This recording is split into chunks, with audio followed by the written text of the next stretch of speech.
Ia lantas membuka sedikit gorden jendela dan matanya menangkap sesosok berdiri di teras rumah almarhum Pak Johan, sedang menatap ke arah rumahnya. Dan terperanjat saat melihat sosok itu adalah almarhum Pak Johan. Halo guys, selamat datang di YouTube channel aku. Kali ini aku akan menceritakan kisah horor karya penulis Tuti Kasih berjudul Merinding 2. Cerita ini berisi kisah di luar nalar yang dituangkan oleh penulis berdasarkan kisah nyata yang pernah didengarnya langsung dari narasumber. Bahkan beberapa cerita merupakan pengalaman pribadi si penulis. So, stay tune terus di YouTube channel aku, jangan dengerin sendirian ya. Sebelum kita mulai ceritanya, jangan lupa klik subscribe dan klik tombol loncengnya biar gak ketinggalan video-video baru dari aku. Serta jangan lupa klik tombol like biar aku tambah semangat nyeritain kisah-kisah seru dan menarik lainnya. Kisah ini berjudul Jejak dari Alam Kubur. Sony, pemuda berusia 24 tahun, adalah pemuda masa kini yang tidak mudah percaya dengan hal-hal berbau mistis. Ia selalu mengejek orang yang bercerita tentang hantu atau setan. Ia dengan sombong mengatakan tidak akan takut bila ada hantu atau setan mendatanginya. Teman-temannya bahkan keluarganya mengingatkan Sony supaya tidak takabur dengan segala ucapannya agar tidak kena batunya. Namun Sony hanya tertawa enteng dan menganggap semua itu angin lalu. Pada suatu hari seorang tetangga rumah Sony meninggal dunia karena sakit. Pak Johan, panggilan almarhum, sangat dikenal baik terhadap siapapun dan suka bercerita hal-hal berbau misteri pada anak-anak muda dan banyak memberikan nasihat pada mereka termasuk Sony. Pak Johan pernah bercerita bahwa setiap arwah orang mati akan pulang ke rumah pada hari ke-7. Hingga hari ke-40 barulah arwah tersebut benar-benar kembali ke akhirat. Ada kepercayaan kita dapat membuktikan kedatangan arwah tersebut dengan menaburkan tepung di depan pintu pada hari ke-7. Tapi resikonya akan sangat besar, yakni pelakunya akan dihantui arwah tersebut. Dasar Sony memang remaja bandel dan suka jahil. Ia tidak percaya semua hal yang disampaikan Pak Johan. Kematian Pak Johan justru menimbulkan niat di hati Sony untuk membuktikan ucapan almarhum. Namun niatnya ini tidak disampaikan pada siapapun. Sony berniat melakukannya sendiri. Tibalah hari ke-7 setelah Pak Johan dikuburkan. Lantunan doa dan peringatan kematian almarhum selesai dilaksanakan malam itu. Sony yang punya niat mengerjai dan membuktikan cerita almarhum bersiap menunggu dengan membawa kotak berisi tepung. Malam semakin larut dan suasana sekitar rumah almarhum Pak Johan mulai sepi. Warga sudah mulai tidur. Menjelang pukul 23.20, Sony melihat suasana benar-benar aman. Ia berjalan perlahan menuju rumah almarhum Pak Johan. Rumah tanpa pagar halaman itu amat memudahkan Sony untuk melaksanakan niatnya. Ia menaburkan tepung yang dibawanya di depan pintu rumah almarhum Pak Johan, lalu meratakannya dengan tangan. Bila seseorang masuk rumah, pasti harus melewati dan menginjak tepung itu. Selesai melaksanakan niatnya dan merasa pasti tak ada yang melihat perbuatannya, Sony bergegas pulang. Ia berpikir kalau nanti sampai ada kehebohan, pasti akibat orang yang kakinya menginjak tepung saat keluar masuk rumah, dan bukan karena roh almarhum Pak Johan yang menurut kepercayaan pulang ke rumah pada hari ke-7. Dengan tersenyum puas, Sony membaringkan tubuhnya di tempat tidur. Kantuk menyerang hebat. Sony tertidur pulas. Menjelang subuh, Sony terbangun oleh jerit tangis dari rumah almarhum Pak Johan. Ia segera beranjak bangun, lalu keluar menuju rumah tetangganya tersebut. Di sana ia melihat para tetangga telah berkumpul di depan pintu. Saat mendekat, ia melihat jejak kaki bekas menginjak tepung menuju ke dalam rumah, tapi kemudian keluar ke arah jalan. Semua tetangga meributkan siapa yang tega menabur tepung dan mengerjai kedatangan almarhum Pak Johan. Dalam hati Sony mencibir, mana mungkin roh datang dan menginjak tepung, paling juga orang iseng. Dengan wajah pura-pura bodoh, Sony bertanya tentang tahayul kedatangan orang yang sudah meninggal pada hari ketujuh itu. Karena Sony tidak percaya, para tetangga memintanya mengikuti jejak kaki bertepung itu. Dengan hati berdebar, Sony melihat jejak kaki itu menuju ke arah pemakaman dan berhenti di sebuah lubang pada kubur almarhum Pak Johan. Sony langsung pucat dan rasa takut menyelinap di hatinya. Terlebih saat salah seorang tetangganya mengatakan bahwa orang yang menjahili roh orang yang sudah mati akan menanggung akibatnya. Saat para tetangga masih meributkan siapa yang tega mengerjai almarhum Pak Johan, Sony diam-diam meninggalkan area pemakaman. Rasa gelisah dan ketakutan mulai menyergap di hati Sony. Ia sekarang baru percaya bahwa roh orang yang sudah meninggal akan pulang pada hari ketujuh. Muncul rasa penyesalan di hatinya kenapa ia menabur tepung itu dan takut akan akibat selanjutnya. Namun ia sudah kepalang basah dan takut sekaligus malu mengakui perbuatannya.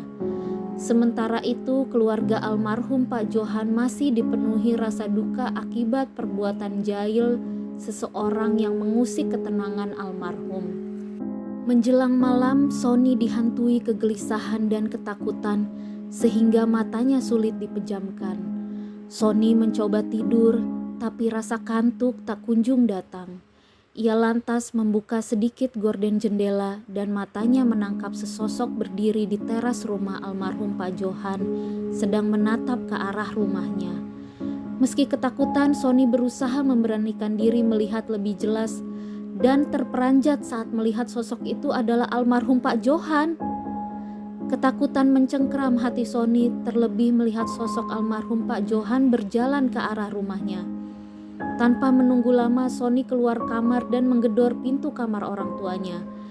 Begitu pintu kamar dibuka, Sony langsung menerobos masuk dengan wajah pucat dan bibir gemeteran. Orang tuanya heran melihat sikap Sony. Dengan gemetaran, Sony mengatakan bahwa hantu Pak Johan sedang berjalan menuju rumah mereka. Belum lagi sempat bertanya hal lain, terdengar pintu depan diketuk. Sony semakin panik dan meminta kedua orang tuanya untuk tidak membuka pintu depan rumah mereka. Ayah Sony tidak mempedulikan permintaan anaknya. Ia segera keluar kamar untuk melihat siapa yang bertamu di tengah malam itu. Ayah Sony bergegas membuka pintu dan melihat dua petugas ronda malam berdiri di sana. Dari keterangan petugas ronda, mereka melihat sosok mencurigakan mendekati rumah Sony. Untuk itulah mereka membangunkan dengan mengetuk pintu. Belum lagi pembicaraan ayah Sony dan para petugas ronda berlanjut, terdengar teriakan Sony dan ibunya dari kamar. Ayah Sony segera berlari ke kamar diikuti kedua petugas ronda. Di dalam kamar, Sony tampak sangat ketakutan. Ia bersembunyi di belakang ibunya yang juga ketakutan melihat jejak kaki bernoda tepung melangkah mendekat ke arah mereka tanpa ada wujudnya. Ayah Sony dan kedua petugas ronda ikut terkejut melihat peristiwa itu.